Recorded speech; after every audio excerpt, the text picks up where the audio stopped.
Burgman వచ్చేసి మనకి 22 model. ఈ మైలేజ్ వచ్చేసి 40-45 దాకా వస్తుంది. మన రేట్ వచ్చేసి మన 78 పడుతుంది. ఇది చూసేమో యాక్టివా 23 మోడల్. ఇది కూడా మన మైలేజ్ వచ్చి 50 దాకా ఇస్తుంది మైలేజ్. మనకి వచ్చేసి మనకు ప్రైజ్ 78 పడుతుంది. 23 మోడల్ టీఆర్ నెంబర్ ఇంకా రిజిస్ట్రేషన్ అవ్వలే. మనకు వచ్చేసి ఇది 23 మోడల్ సేమ్ కూడా. ఇది వచ్చేసి 78 పడుతుంది కాస్ట్. మైలేజ్ వచ్చేసి మనకి 50-55 దాకా వస్తుంది. ఇది 22 మోడల్ మన యాక్టివా 6G. ఇది వచ్చేసి మైలేజ్ మనకి 50-55 దాకా ఇస్తుంది. యాక్సిలరీస్ ఇది కూడా మనకి 78 దాకా వస్తుంది. మనకి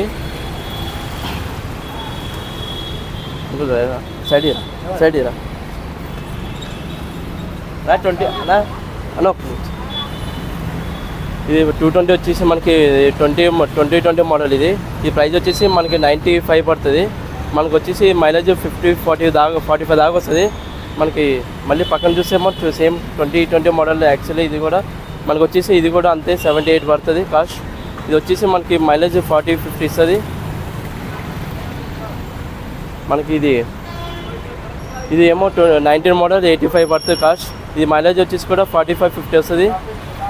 ఇది రీడింగ్ మనకి ఒరిజినల్ రీడింగ్ 21,000 తిరిగింది. ఇది యాక్సిల్ చూసి ఇది కూడా అంతే 19 మోడల్. మనకి వచ్చేసి ఇది 85 పడుతుంది. మనకి ఏమనంటే మైలేజ్ మనకి వెహికల్ గుడ్ కండిషన్, మనకి ఏం ప్రాబ్లం ఉండవు. ఏమైనా ఇంజన్ అయినా ఏమైనా ప్రాబ్లం ఉంటే నా బండి నాకు ఇచ్చేది, మీ రిటర్న్ అమౌంట్ కూడా ఇస్తా. ఏమైనా ప్రాబ్లం ఉంటే నాకు తెచ్చిచ్చింది, ప్రాబ్లం ఏమి ఉండదు. అడ్రస్ ఇదేమో నాగోల్ ఎక్స్ రోడ్లో వస్తుంది. మనకి ఎల్బినార్ ఉప్పల్ మధ్యలో ఉంటుంది. ఉప్పల్ నాగోల్ మన కొత్తపేట ఎలాగైనా రైట్లో లెఫ్ట్లో ఉంటుంది. మీకు ఏమైనా ప్రాబ్లం అడ్రస్ అంటే నా నెంబర్ కాంటాక్ట్ నెంబర్ ఉంటుంది, చేయండి. ఏమైనా వచ్చి మాట్లాడండి, తగ్గిస్తాం బండ్లు కూడా. మనకి ఏం ప్రాబ్లం ఉండదు అన్న. ప్రైస్ ఇంతే ఉంటుందా? దగ్గరికి వచ్చి మాట్లాడితే ఏమైనా తగ్గుతుందా? ఏమన్నా ఇంకా మాట్లాడితే వచ్చి వాళ్ళకి బండి నచ్చితే ఇంకా ఏమైనా తగ్గిస్తే అవకాశం ఉంటుంది అన్న. బండి ఏమైనా ప్రాబ్లం ఉన్నా మనకి రిటర్న్ ఇచ్చేయచ్చు, ప్రాబ్లం ఉండదు. ఈ పేపర్లు ఎట్లన్నా ఫైనాన్స్ మీరు చేపిస్తారా? అన్నీ రెడీ ఉంటానా. కస్టమర్ పాత కస్టమర్ పేరు మీద ఉంటే మనకి ప్రాబ్లం ఉండదు. రిజిస్ట్రేషన్ మనమే చేపిస్తాం, ప్రాబ్లం ఏమి ఉండదు. మీ ఇక్కడ అన్ని బండ్లు కండిషన్లో ఉన్నాయి? అన్ని గుడ్ కండిషన్ అన్న, దానికి ఏం ప్రాబ్లం ఉండదు. ఓకే అన్న, థ్యాంక్ యూ. ఓకే అన్న, థ్యాంక్ యూ.